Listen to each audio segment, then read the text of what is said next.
All right, beautiful people. Good evening. Good evening. Good evening. Good evening to everyone. All of you that are here. I know some of you and probably my children are wondering what in the world is my mother doing at this hour. But I want you guys to know that there's something very important happening this evening, and it is the fact that we are going to celebrate, recognize, and educate those that are our warriors for breast cancer. And yes, I myself am a little bit weak, but I'm here with you guys and I'm excited about this Paint the Town Pink event that we're getting ready to witness tonight. Many of you know, many of you that are close to me know me, and you know that I have a best friend who we have been friends over 25 years. And she is also so close to me. Like she has my social security number, y'all. Like when I say best friend, like best friend, right? She has my social security number. She could pretty much be me if she wanted to in some type of way. Um, but over these last 25 years, 26, I don't know, we're Sure. getting Yeah, somewhere around yeah, there, 26, we're 27. getting younger, so I'm forgetting. But she has been of great support. She's been someone that my family, she's part of my family. Everybody loves her, everybody knows Kiana. And about 2 years ago, we were, as a family, um, challenged with this thing that we call cancer. And that was with her coming with a diagnosis. And she and I sat quietly on FaceTime and she said, yeah, the doctors say that is breast cancer. So, of course, I'm like, okay, all right, what number are we at? Is it metastatic? What do we have to do? What do we got to do? And then after all the questions, we stopped and I watched the concern in her face and I just looked at her and said, you know what? So what? We got this because that's the way I live and that's just how I face things and how I challenge myself. And so everybody around me gets the same challenge. Okay, so what? What we got to do? Where we got to go? What's got to happen? And because we now live 3 hours apart, it wasn't me doing the what and the shaking and the moving, but it was me in the background fussing and making sure that everyone that was responsible was getting the thing done. So she's the reason that I'm here, starting this thing off, kicking it off.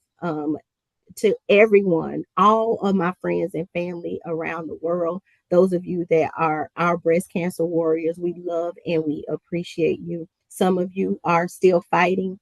And for those that have lost the fight, we recognize them tonight and we want to be as sensitive to the subject and as concerned for their families as we are for our family still being here. We beat cancer, and I say we because it takes a village. We beat cancer. We kicked its tail. And some people might use some other choice words, but I'm gonna keep it classy and holy up here, right? Yes. Um, right? But we know that there's still a fight, and where we are today in this current um, United States, the situation with where we are. I won't go on a soapbox, but with where we are, much of our research is being challenged with the need for funding. And so that also makes this event, that makes this live in the space of the internet forever much more important because we are here to bring awareness, to challenge the generation behind us to take the actions that they need to take, to be aware, to know their stats, to know their numbers, to be proactive as opposed to reactive. And even though you do it all, you still may be faced with a challenge. And we want you to know that there's support, there's people, there's family members, there's loved ones, because when cancer affects one of us, it affects all of us. So tonight, I take my hat off, if I had on one, but I bow and I give homage to not only my best friend, my sister, Kiana Brunner, also to Dina, who will come and give her testimony because we got 20 years of background too. So I'm excited for her to be able to share her story. But I pay homage to you all tonight for what you have gone through. And thank you for letting me be a part of the journey. I am Dr. Rashida Jackson, and I welcome you all to Paint the Town Pink. And without further ado, I turn it over to our host tonight. And I'm going to go back here and do all the tech stuff. Kiana Brunner. Thank you so much, Sissy. Love you, love you, love you. Oh gosh. Ah, goodness, that was wonderful. Yeah, we got some years between us here, but I am like so excited and nervous at the same time. But super excited to be kicking off Paint the Town Pink. I've always been an advocate of breast cancer, but it just became even more dear to me when it hit a little bit closer to home. It just keeps getting closer and closer and closer to where it came deep, and that's where I decided to launch Paint the Town Pink. And I also want to make it a nonprofit to go even deeper to be able to help. And that's what's in the works now. I have some very good people to come up and speak. Um, I'm even in recovery right now from reconstruction. I'm nervous, so I'm gonna probably be all over the place. I'll tell you that right now. I'm in reconstruction right now. I just had a surgery last week. I now have nipples. So I I took them both off, and I'm going through the whole process of it. And my doctor, my surgeon, Dr. J, Dr. Jaramillo, hopefully he joins us. He's supposed to, but that man is busy. He's a busy, busy man. So prayerfully he gets to grace us tonight with some knowledge. He was very excited. He's been dying to get on a platform. So prayerfully he's able to get on. But up first, we have this beautiful lady, Miss Monica Vasquez. She's been a mammograph, and I know I'm about to mess this up, mammography technologist for nearly 2 decades. Yes, And long she's time. you're passionate about it. She was very excited. Her sister is one of my primary doctors, and she told me about her, and she quick was excited to come on and speak with all of you guys and to educate you, which is what Paint the Peak is about. It's not just about education, it's about fellowship, and it's about coming together as a community for this cause, because it's not just a sad thing. It takes truly a village for everybody to come together and to learn and to fellowship with one another. And over the past 19 years, Miss Monica, she's had the privilege of helping thousands of women take proactive steps, which is very important, proactive steps towards their health through screening and diagnostics, mammography. Am I saying that right? Yes, you are. Okay. And she takes a lot of pride in maintaining the highest imaging standards while ensuring each patient feels informed, supported, and comfortable throughout the process. So without further ado, Miss Monica, go ahead and take the stage. Hi, everyone. My background's a little funky, but we'll get through it. I'm gonna go ahead and share my screen. I have a PowerPoint that I would like to share with everybody.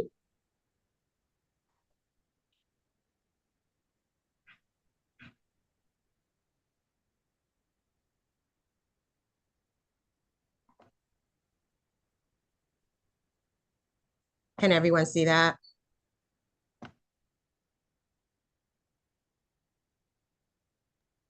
Are you guys able to see my PowerPoint? Yes, we can see it. Yes, we can see it. Okay, perfect. So I want to discuss the importance of your screening mammograms. So screening mammograms are vital to detecting anything small before a woman feels her breast cancer. Breast cancer is the most common cancer in women worldwide.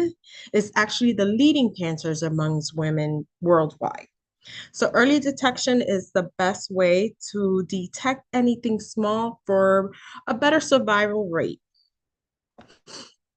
So what's a screening mammogram? A screening mammogram is an x-ray of the woman's breast, and it's done on an annual basis. This is checking, it's preventative. It's checking for any type of abnormality in the breast that might appear before any woman feels anything. So screening mammograms, according to the American College of Radiology, is recommending for women to start their screenings as early as the age of 40 for anybody who does not have a strong family history. um, if you 1 in 6 breast cancer are found in women ages 40 to 49. About 1/3 of years of life lost from breast cancer are women in their 40s. So younger women recently have been diagnosed more so. A lot of things play into it. They don't really know if it's environmental, hormones, the diet that we keep. A lot of factors play into it. So the best thing to do is get your screenings done. Now, there are some women who are at the high risk category. So breast cancer risk, anything 20% or higher. They usually start your mammogram sooner. If you have a strong family history, they would like you to start your mammogram sooner. Um,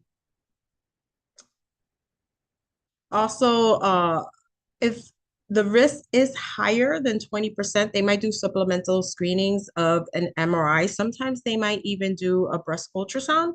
It just depends. These are some statistics on today's recent statistics, should I say, as far as women being diagnosed. Women who get their screenings, how many of them get called back? Just because you get called back doesn't mean that you have cancer. Just because you have a biopsy, it also doesn't mean that you have cancer, but they want to rule things out before anything becomes abnormal. There are also high risk lesions that are in the breast that they can catch beforehand that possibly can turn into cancer. So genetic mutation plays a part as far as risk factors or women being high risk. BRCA1, BRCA2 genes, they look at your family history. They look at if it's immediate family, we're looking at mother, siblings, daughters, grandmothers. They do not take into considerations great grandmothers, great aunts. If you had any prior chest radiation as a child, anything for like non-Hodgkin's lymphoma or Hodgkin's lymphoma that and you've been radiated to the chest, that can put you in the higher risk category, as well as having any male relatives in the family that have breast cancer. So like I said, they might add an MRI or an ultrasound to your routine care if you are of high risk. The way they consider high risk nowadays, they do what's called the Tara-Cuzick. It's a questionnaire.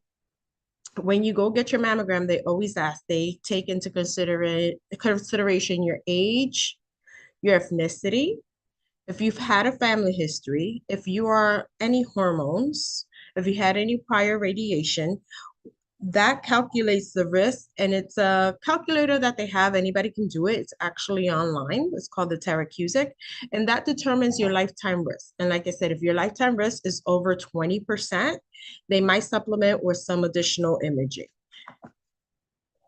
Now, one of the things that I advocate, and I'm very strong about this, there are a lot of women that go get their mammograms done and they go to a whole bunch of different places and they don't realize how powerful it is to have your prior mammograms. Your radiologist is always going to compare your current study to your prior exam. That's the only way they're going to be able to tell if there's been any subtle changes to your breast. It reduces the risk of any unnecessary biopsies. So what's normal for me might not be normal for someone else. However, they don't know that unless they have your priors. They look at it's a visual comparison. And then a lot of patients come in, they're like, oh, well, we have my report, it was fine. No, we need your prior images. So if you ever change facilities, please grab your records, get yourself a disc with your DICOM files on it and your report. I know a lot of places do charge for your prior imaging. So if you don't have that or can't do that, the new facility you go to will sign a release. And it's usually, if it's continuation of care, they would just ship it over to the new facility. A lot of times women come in, they're afraid or they delay their process because they hear horror stories of other women say, oh my God, this mammogram was terrible.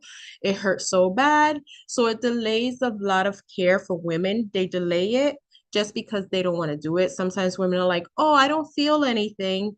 I don't need to do it this year. And there's a huge difference. Sometimes a cancer can grow. You can get your mammogram done in January, and there could be something in your breast in June.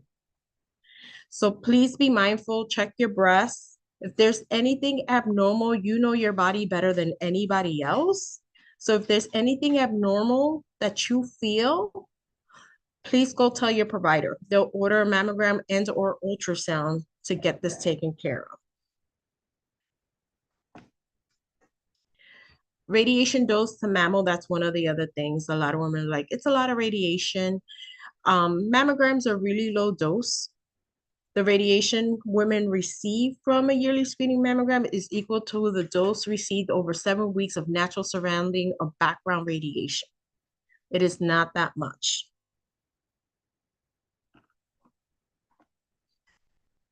Your mammogram today could save your tomorrow. So please, early detection is the best way to go about it. Make sure you do your screening mammograms. Like I said, non-symptomatic women with no high risk are to start at the age of 40. If you have a strong family history, speak to your provider. Most of the time, they will start you early on, as early as 30, and they will do those supplemental imaging to make sure that you're covered all the way around. They will be the ones to also send you for any genetic counseling if there is a strong family history. That's Thank what you I so much, Monica, for that. I know. will say for myself, I didn't have any lumps. There were no lumps or anything. I went nothing visible on the outside. I went for a mammogram, and I guess they saw something in there.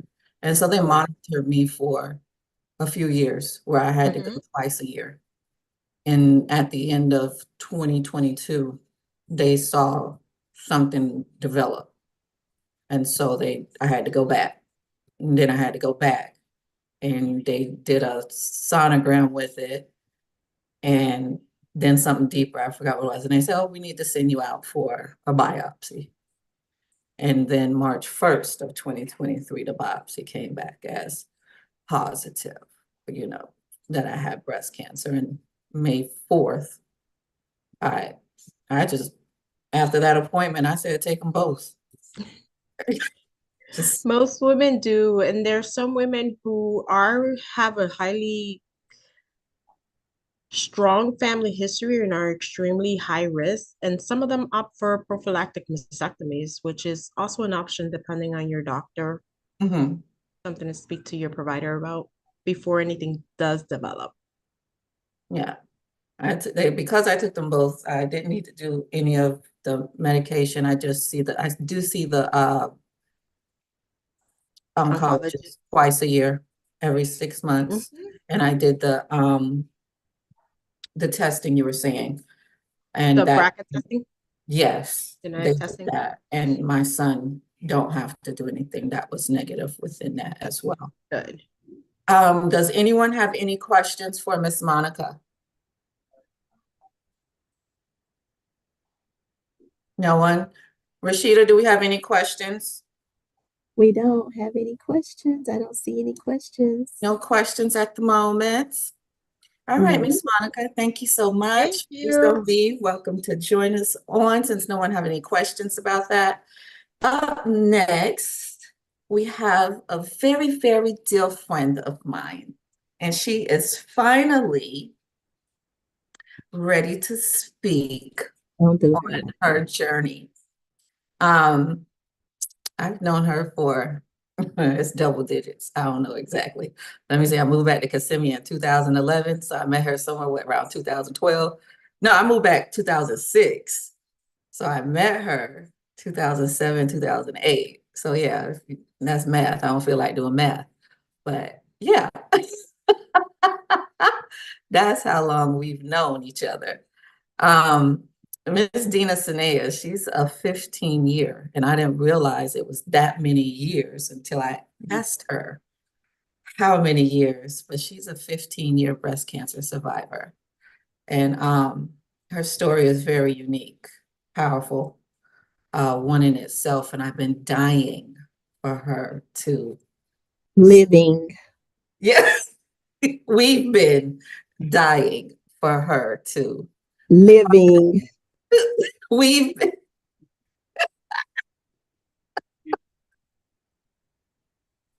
we are excited. So let's get started. How you doing, Z? I'm doing great. Yeah, Hey guys, hey everyone. you are living. Living. That's what she's saying, living. Yeah. Okay. We are living, Yes. living to hear her story. Sorry, wrong terminology. I like that. I I'm like being that. told I was using the wrong terminology. We are living, not dying. We are living to hear her testimony here, because that's exactly what it is. So I know you're not going to just talk. So here we go. I want you to share with us how you first discovered that you had breast cancer and what was going through your mind. Okay, Those great first things. question. So, I first discovered that I needed to go to the doctor during take a bath, and we're taught to kind of give ourselves breast exams in the shower. And so I was doing that one day and I felt a lump. And I knew at that moment that that wasn't something that was there before. And so I needed to get this, go see somebody about this. So, which I did, set an appointment. I went and I saw an oncologist. They did a mammogram, they did ultrasound, they did an MRI, they did a lot. And on July 14th, 2011, I was told by the oncologist that I had indeed had breast cancer. Oh, and I forgot, I left out the part where I did have a biopsy done. So a piece of tissue was taken out to get tested, sent to the lab. And so I got the news on that day. Now that 13 biopsy years ago. is strange of how they do it, that need, how it goes in. The stuff that Miss Monica was going through on her, I'm sorry, the stuff that Miss Monica was going through in regards to the mammogram, all that seemed familiar. Oh yeah, definitely. Wasn't fun at all. And I think I left out the part that I was 25 years old at the time. So pretty young to be having a mammogram, and yeah, it wasn't fun at all. That thing hurt. What helped you cope in the immediate aftermath of the diagnosis? My kids, Yeah. I think they were the first things I thought about when I was given the diagnosis. And so at that point, that was my only concern, was my children and What being was here your for diagnosis? them. Sorry? What was the diagnosis? Oh, a stage 4 breast cancer that at that point had metastasized to my spine.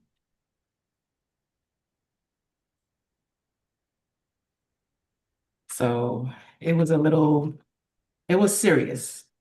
It was Yes. very serious and scary I because, want you to elaborate. I was there when you received your diagnosis. I want you to yeah, just you were holding my hand. Mhm. And I think I was hearing the doctor speak, but I wasn't hearing the doctor speak at the same time. Her voice just kind of started drowning out. And like I said, all I could think about were my girls, And they were what ages? 4 and 2 years old at the time. So you could imagine the scariness of it all. As a mom, were you single mom? I Someone with was you? Single single mom. mom. So what treatment options did you have to go through? So My doctors really took this on aggressively because, as I said, it's stage 4, the highest stage, and the metastasis.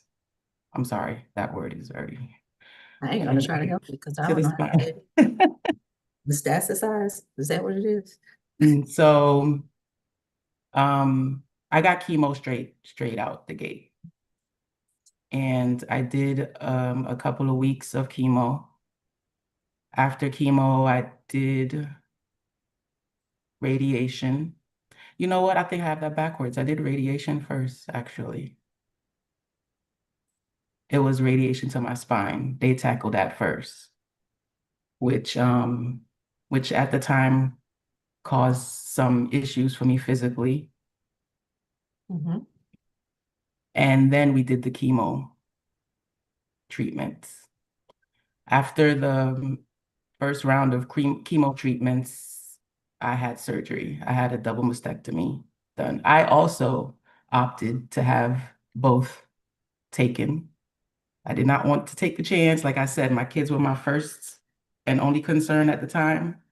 So I didn't want to risk anything happening again and to have to revisit the situation again. So said, take them. They gotta go. What were their ages At the time of surgery, at the time of the diagnosis and everything? at the time of diagnosis, they were 4 and 2 years old. Were there any moments during that time of treatment that you felt unsure about the treatment that you were going through? I did. Why? Um, Maybe it was the urgency of everything, having to do everything so fast. I didn't really feel like I had the chance to kind of see what my options really were, you know.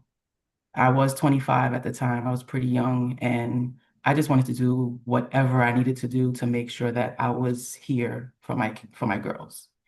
So I didn't do research, you know. That's something that I would definitely suggest everyone does in that situation. So yeah, that would be my regret, not taking the time to do more research to see what other options I could have possibly have taken. Now I can imagine.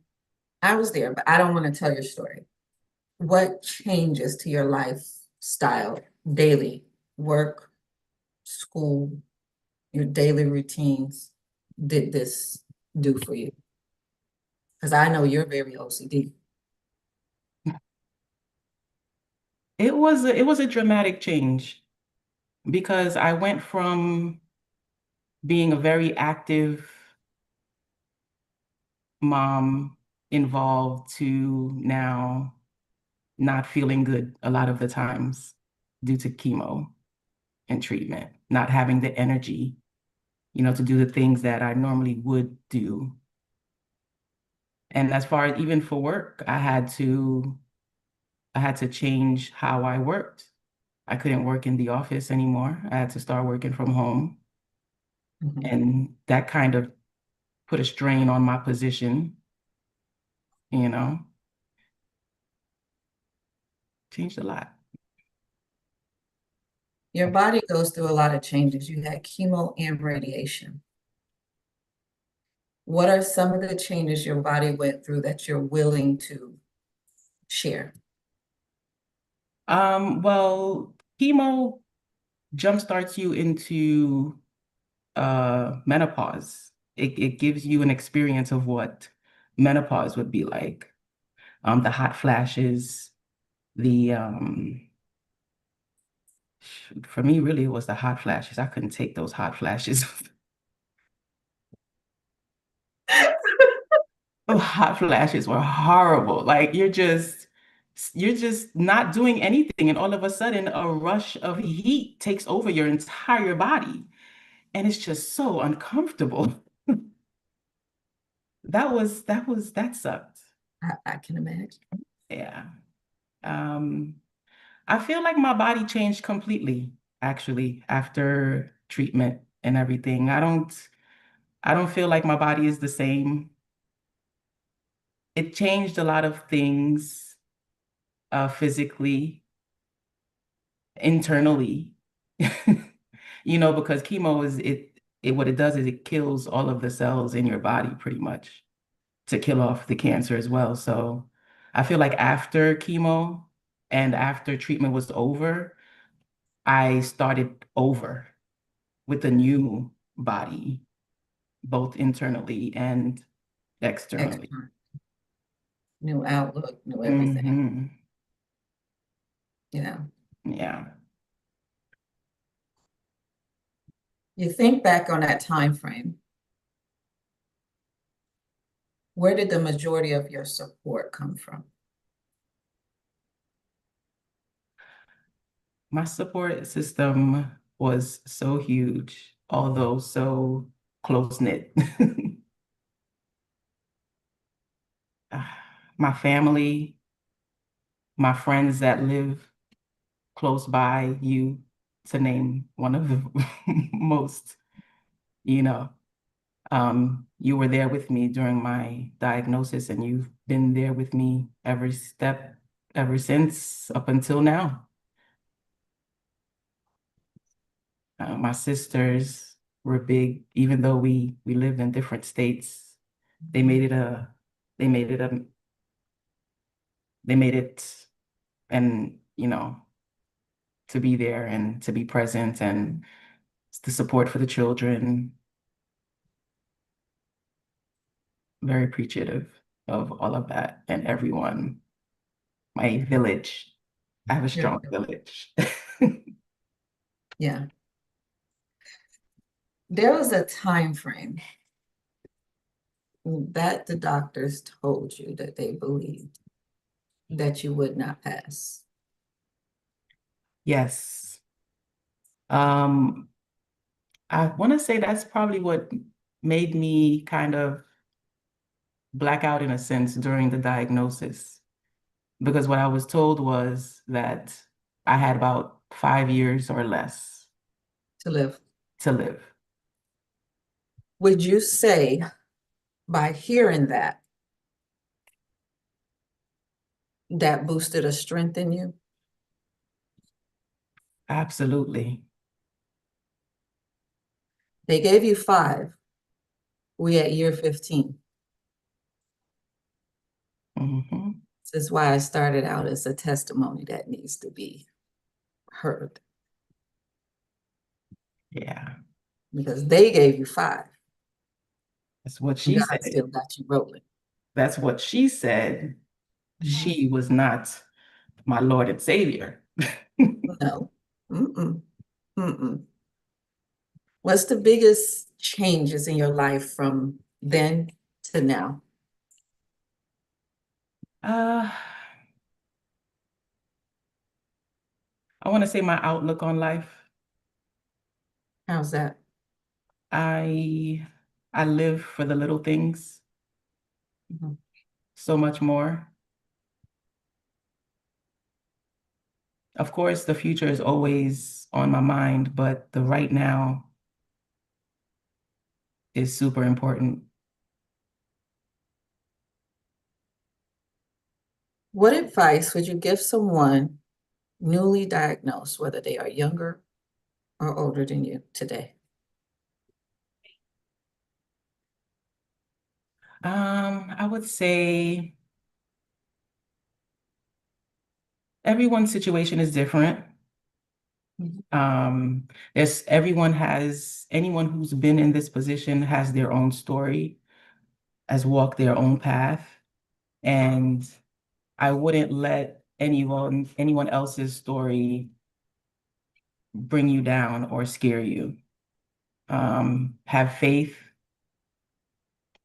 The way you look at things, the positivity of it all, it's a big, big thing.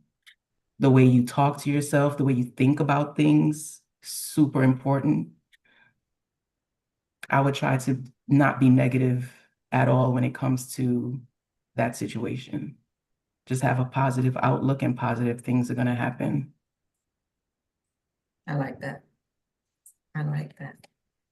Dee, I thank you. I'm so proud and so excited that you decided to come and share your testimony with us. Does anyone have any questions for Dina? I call her Dee, but Dina or Miss Monica. Miss Monica, you can come back on, show your face.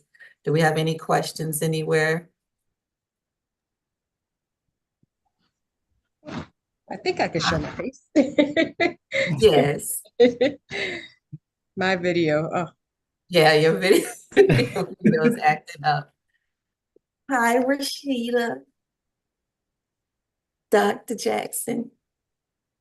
You got two questions?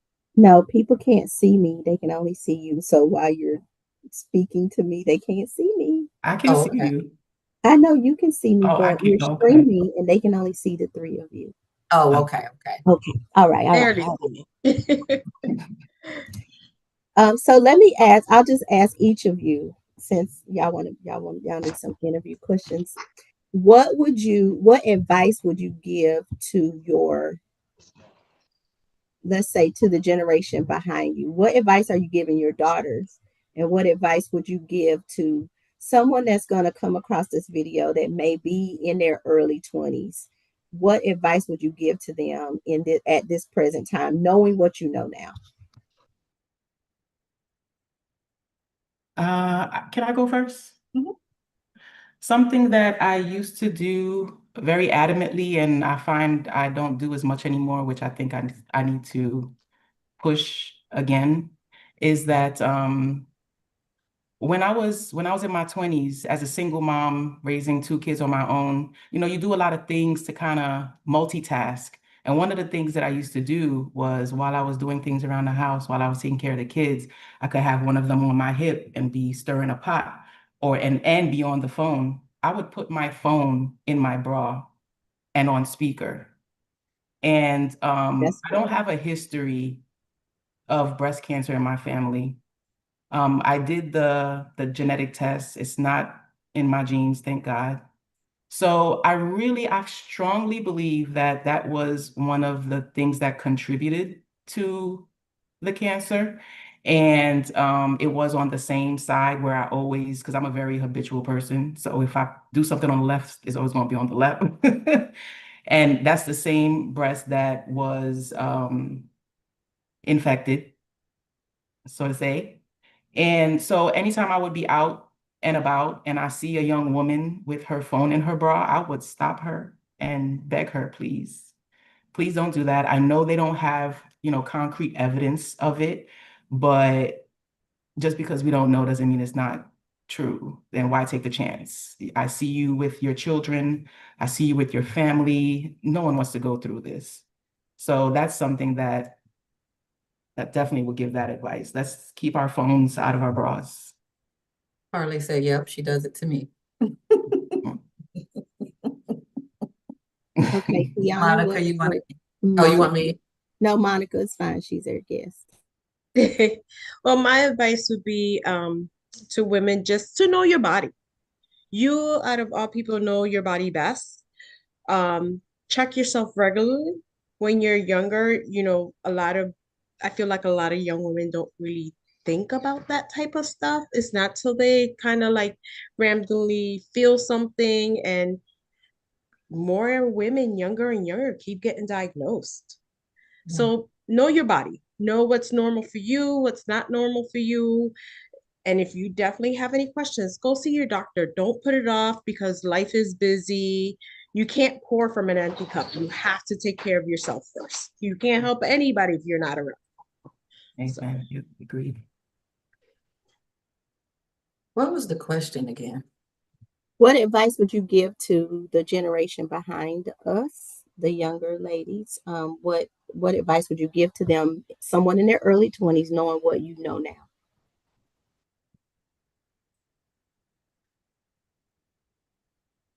Be mindful of what you put in your body. I wasn't really a bad eater, but it put me on a more, I literally cut out the pork and not all of it, just the majority. Yeah, I ain't gonna sit up here and lie, because I'll eat some pepperoni on a pizza And some griot and some and bacon. some grill. That I love my Haitian food, but I can't eat it all the time because it will tear my stomach up because I done left it alone. But I'm more on the natural stuff. And especially when it comes to the juicing and smoothies and stuff like that. And Dina over there, she helping me out a whole lot because she just had me drinking beets and cucumbers and pineapple and threatened me if I ain't finish it. You don't drink it. So she be very mindful of what you put in your body and make your doctor's appointments. Go check yourself out. You got to. Don't, if you out there in them streets, take care of yourself behind the streets so you can stay in the streets. That's my advice. So we got a question in the chat, and I'm going to give that one too. I'm a person that advocates for my own health. I advocate, and so I appreciate the things that you guys are saying. Let's make sure that we do that and encourage the younger generation. I'm a big avoider of radiation and that type of thing too. Like I don't put earbuds in my ears and that type of thing simply because of what we know generally. And then naturally, there's so many things that our diet is a part of, things that we see or things that we succumb to or things that happen to us simply because we are unlearned. So the question in the chat is, what age should young ladies begin their self breast examination? I guess this would be a question for Monica. And are there tutorials for mothers to educate their daughters? I would say self-breast examinations start them as early as they develop breast. That doesn't harm anything in any way. And there's definitely a ton of education out there. There's education online, there's education at your doctor's office. Any breast imaging location has pamphlets. They sometimes, some of them even have like shower cards where you can hang it off your shower head. And it reminds you every month to do your self-breast exam. You can walk into one of those and they will give you all the education that you need if you ask for it. Awesome. So as soon as they develop boobies, they need to get the Are top. checking themselves. Young ladies get a whole bunch of benign stuff, fibroadenomas, cysts. There's some women that come in for their mammograms like, yeah, I had an excisional biopsy when I was 15 just because they did develop a benign tumor. So start checking them as soon as they develop breasts. Yeah, Awesome. no, I think don't they show them in health class still at They school? used to. I hope they still do. I don't know. I mean, they don't teach them how to sign cursive, so I'm not really sure what they teach them nowadays. Oh, Is man. there wait, is there a health class? They usually I have, they used to no have a idea. sex education class. They There's used to, not yeah. Mm-mm. I know I had one. Carly has another question. Okay, let's go, Carly. Can y'all hear me? Yes. Yes. Okay, so here's my question, and it has to do with the human papilloma virus vaccination. When I take my children to the my oldest to the doctor, they've been, asking me if I would like to get her vaccinated. However, based on my research, they're saying a lot of the younger men and women are taking the vaccination and eventually developing some sort of cancer. So I just kind of want to know what's your opinion or what's your take on that specific vaccine causing cancer in children? That's not really my expertise of area. I do find that a lot of medications, though, you treat one thing and something else goes wrong. That's, in life, everything's in moderation. I would just speak to my provider about it because I haven't heard anything about that, but it could be new. There's always new research going on. So it could be something new that was just developed. But I'm not very familiar with that. Okay, thank you. You're welcome. Well, I'll tell you what I said. because I am okay. So let me come down. So I am one that advocates for health for myself and everybody else. I actually went to school to be a nurse and decided that that was not what I was going to do. So, because of the information and knowledge that I have about certain things, I am one that when it came to HPV with my youngest daughter, and her taking the vaccination, it was a hard no for me because I said to them, first of all, does she have to have it? Is it something that is needed? Is it going to keep her from going to college or wherever I'm about to send her? At that time, it might have been high school. And the answer was no. So I said no. So, and what happened too, just because you touched on it, I'm going to tell you what happened. What happened too is once she got to be 18, that I didn't have to be in the room with her. And the doctor, they get to talk to them and feel like kind of check their mental health and things like that. When you get to the point where they put you out of the room, they asked her if she wanted to take the vaccination. So when I came back in the room, I reiterated the fact that she would not be taking it, because she said, well, mommy, after you left, she asked me, did I want to take it? And she told me that it was my choice. So we have to keep in mind in advocating, Carly, keep doing your research. Make sure anybody, all of you that have children, boys and girls, do your research, be on top of it, know what those things are. Because I do agree with Monica. We take medications that break other things. We might be taking medications for high blood pressure they produce or put us in a high A1C position. So that research is viable. Somebody knows it's happened, but if it's not necessary, I don't do it. And that's just my personal opinion when it comes to vaccinating our children. Absolutely. I think Okay. it's Thank you, Rashida. important as You're well that welcome. we educate our kids so that they can't be Influence. bamboozled, right? Yes.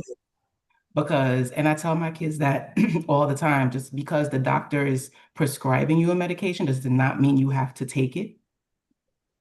You have the right to ask what it is, what does it do, what is for everything, and they should explain that to you. Yes. So, Agreed. So that they take that with them with their, they take that into their adulthood. Because I'm just like a knower. mhm, I don't trust No. anything. Monica, I know that some guys, men are subject to breast cancer as well. How many have you ran across with? Quite a bit. So I actually work for the VA. Mhm. So we get a lot of veterans. A lot of things could be environmental. So we actually get quite a bit of men develop breast cancer there. On average, about 1,500 to 2,000 men a year get breast cancer. Really? Yes. I did not. Okay. I knew they are subject, but I didn't know the numbers were that. Yeah. Okay. Mm-hmm. Annette has a question. Hi, everyone. I have a question. What age did you stop doing mammogram? Do you stop? Yes. So, according to the American College of Radiology, they don't have a cutoff age. They state that at the age of 75, depending on how good of a 75 you are, you can speak to your provider and you can opt to go and do it every 2 years. If you're a good 75, continue doing your mammograms. I've seen 90-year-olds develop breast cancer. So it just depends on the person, how healthy they are, if they can get to the facility. But there is no actual cutoff age. Okay. Thank you very much. You're Thank welcome. Good questions. You have another question, Carly? Hi. So my question is, and it's for Gina, but also Kiana, either or. Are you ladies still taking medication, being as that you guys are in remission? How does that work? You want to go first? I am not. I see my oncologist every 6 months for blood work. Yeah, just for blood work every 6 months, just to check and see if everything is good. And I got to do that for 5 years. So been cancer free for 2, so I got 3 more years to go. Congratulations. To answer your question, Carly, I am not currently on medication, which I think might be surprising to a lot of people, especially me being a stage 4 and have had it metastasized to my spine. I actually opted off of taking medication about 5 years ago. I was taking some pills to kind of, my doctor told me was to make sure I didn't have a reoccurrence. However, I was experiencing so much side effects from the medications that it didn't seem worth it. And also, I have to give credit to my now future husband who came into my life and showed me some new things, herbs and things of that nature that really changed things for the better. And I've been off of medication for, I want to say about 5 years now. And I go back and I get my scans done every 6 months just to make sure everything is good. I still see my oncologist, and that's about it. Can I chime in here? As far as medications go, not everybody gets medication. It depends on the type of cancer, the stage that you are. Um, it also depends whether or not the cancer was hormone positive or not. So a lot of these medications are hormone suppressants to suppress the hormone. Hormones have been linked to breast cancer, especially estrogen and progesterone combined.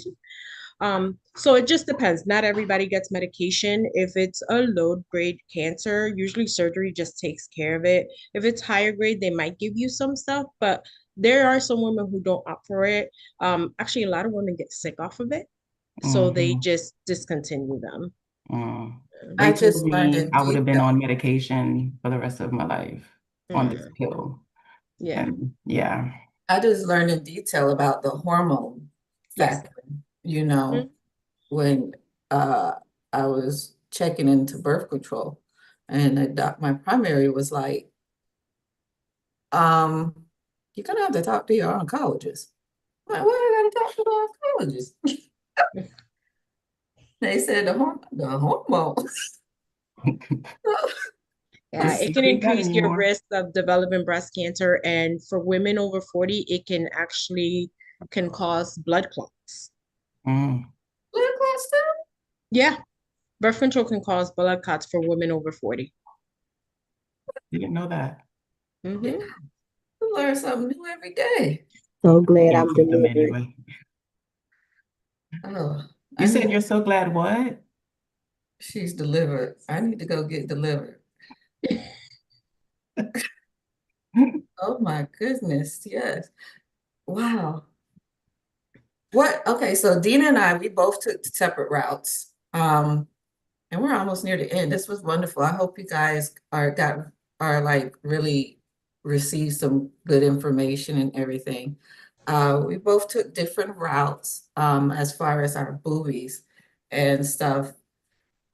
But we've learned a lot and we grew together. I was there with her through her cycle from beginning to end. And then years later, she was there for me. And it just fell in full circle. So that's how, yes, Carly, come on, hon. That's how God just works that way. I wish I had my thing. My niece made a thing for me that she molded for me. And I wish I had it to show, that I would show in honor of breast cancer. She did a upper body clay model, a crown of carnations, and had carnations through here as well with Bible scriptures of it. Nice. It was very pretty of it. What's your question, Carly? So my question, I kind of want to touch base on what Dina said with her future husband.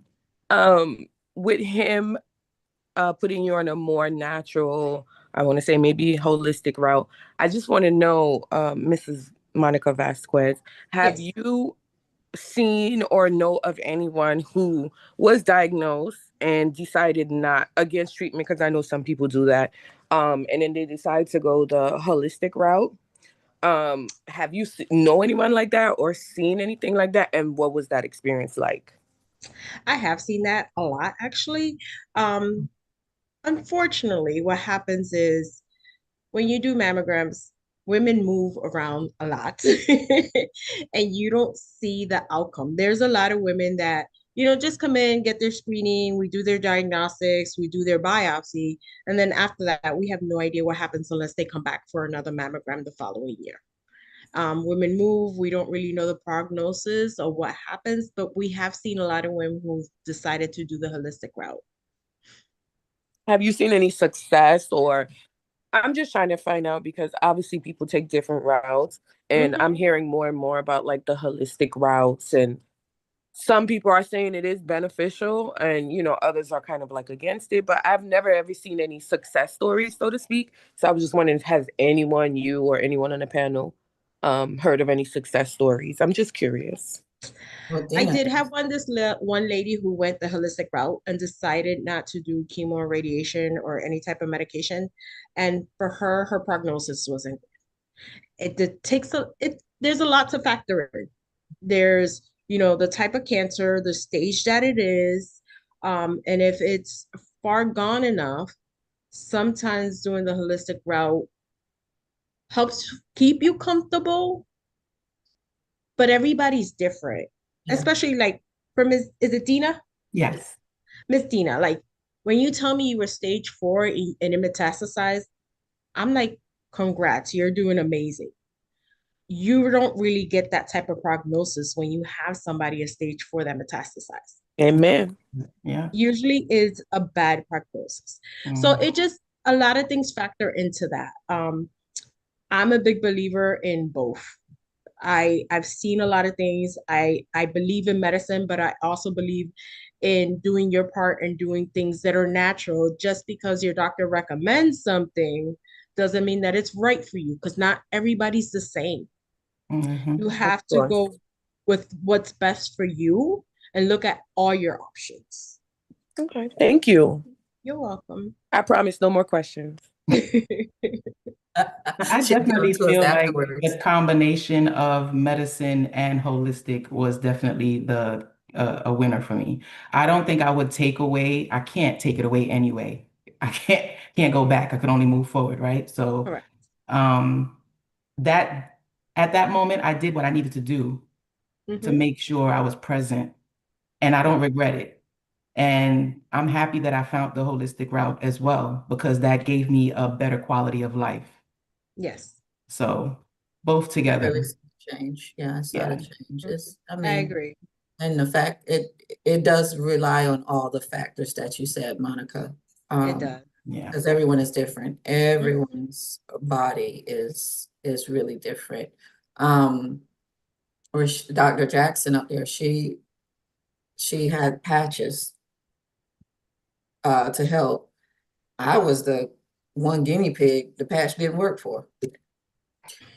I broke out. And she's like, no, the patch shouldn't do that. So I tried the patch on the shoulder, the back, and everywhere I put the patch, I broke out. Yes. The only person she gave the patches to that. Yeah. So everyone's body literally is different with it. These guys, I want to go back to the guys that have breast cancer. I am curious. Yes. How do you do mammograms on a guy? Same way, our paddles change out according to size. But I have to tell you, there's some men out there that have more than women. Oh, I know. I call them man boobs. Yes. Yeah. Yes. But we get them in as best as we possibly can.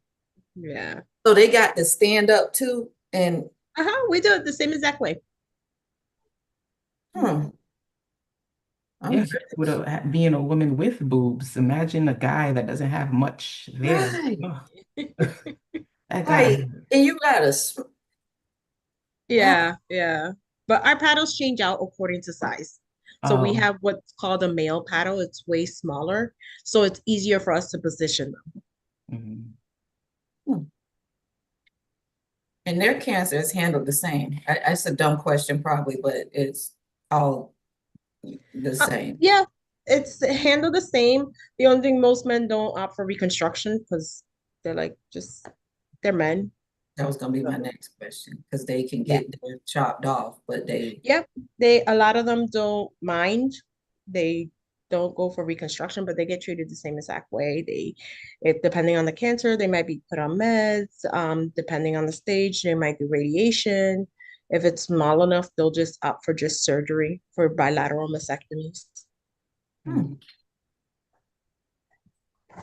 Yeah, because you don't hear men talk about it much. Like they don't talk about breast cancer as much. No, they're actually embarrassed to come in and actually get a mammogram done. A lot of them like, we didn't know that you could do this. We didn't know men got breast cancer. And we're like, yeah, it happens. We get quite a few men come through here. Any other questions out there, Dr. Jackson? No, I don't see any questions. Let me just make sure we don't have any questions on streaming, anything. Someone came in. Stacy. Stacy, Yeah. did you want to ask any questions? I think We have that's it. Monica that does mammograms. Miss Dina is a 15-year breast cancer survivor. She's a beauty in battle is what I've been calling. Beauty in battle. Yes, that's what I've been calling our ladies, beauties in battle. I guess not. She hasn't said anything. Well, if you guys are listening and you're in Kissimmee area, this Sunday, the 26th, from 11 a.m. to 2 p.m., come join us in your pink.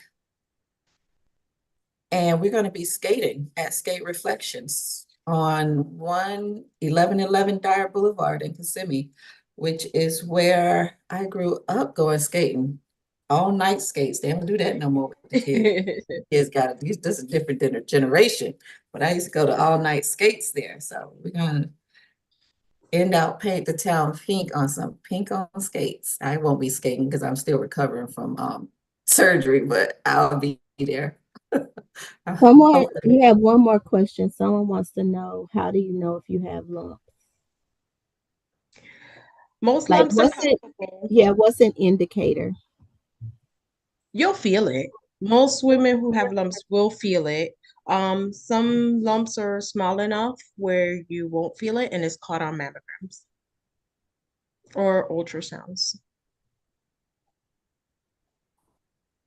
Is there an odor to some? Is there what? I'm sorry? An odor to some.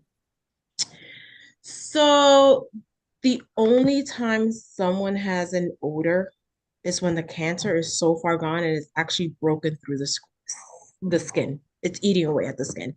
You can smell that as soon as they walk in the building. But for the most part, no, cancer does not have an odor. It actually doesn't really even have pain unless it's really far gone. Um, Most of the time, people will feel them. You can feel a lump depending on the size, exactly where it's located. Some are deeper in the breast. Also, the breast size plays a role into it because the larger the breast, the harder it is. You might find it harder to feel. But for the most part, you can feel a lump. And that was my problem because I was a triple D.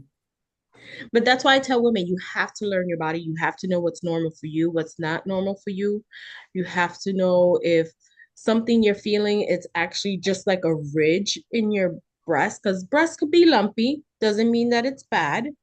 Or if it's actually new, you have a new growth. Um, Breast cancer will always be hard and non-movable.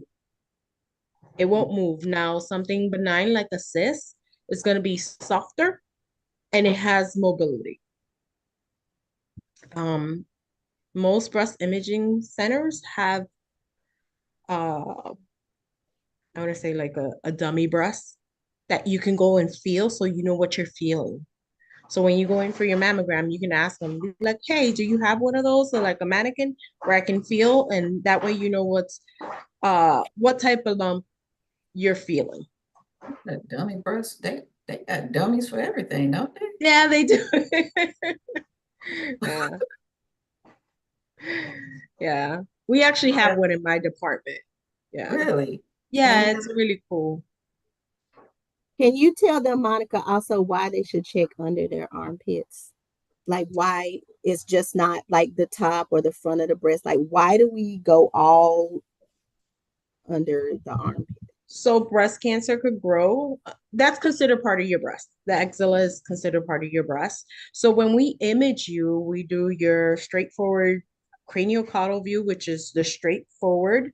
And then we do what's considered medial lateral oblique, which is your side image. And we actually get underneath your axilla. Cancer can grow there. And it's part of the breast. So you want to make sure that there's nothing growing under there, or if you feel any abnormal lymph nodes. That can also be a sign of something's happening. Your lymph nodes should not be swollen. They should not hurt. So if you feel something, tell your doctor. Go get checked out, especially if it doesn't go away. awesome. Good. Carly has another question. Go ahead. This is the last one, I promise. I was always curious how the stages of cancer are diagnosed. Is there a way that you can kind of like explain that a little bit for us that don't know how you diagnose this, like stage 1, stage 2, stage 3? Like, I just was curious. Yes. So cancers run from stage 0 to stage 6. Stage 0 is early detection. It was seen on a mammal. You can't even feel it.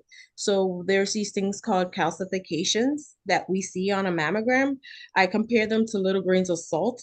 They are completely, you can't feel it. It's seen on a mammogram. And even on the mammogram, we still have to magnify that area to see it better, to get the characteristics of it. So stage 0 is early detection. Most of the time you will get a lumpectomy and call it a day. No medications, no chemo, no radiation, because it is stage 0. Like it hasn't even fully developed.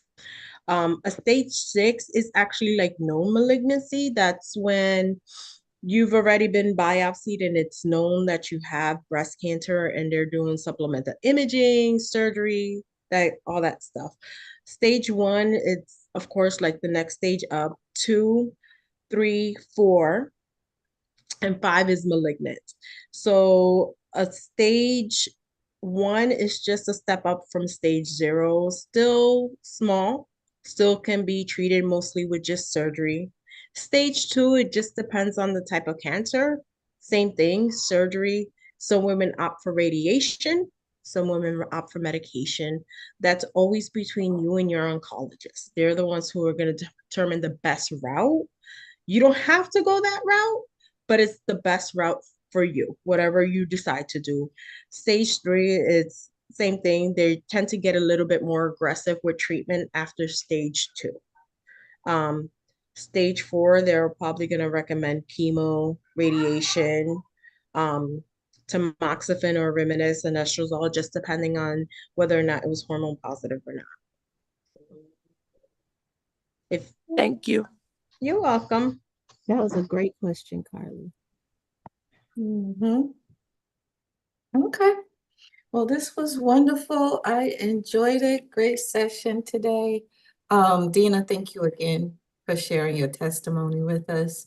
Ms. Monica, thank you for sharing your expertise. We have to collab again sometime in the future. And thank you guys for joining us. I hope you guys learned something, a little bit more about us and a little bit more about breast cancer. And looking forward to fellowshipping with you guys again. Dr. Jackson, thank you for co-hosting. Anything else you want to say? Oh, no, she's holding up the peace sign. So again, see you on Sunday if you're here in Kissimmee so we can paint the town pink on the skating rink. Looking forward to it. You guys enjoy your evening. Have a good evening, ladies.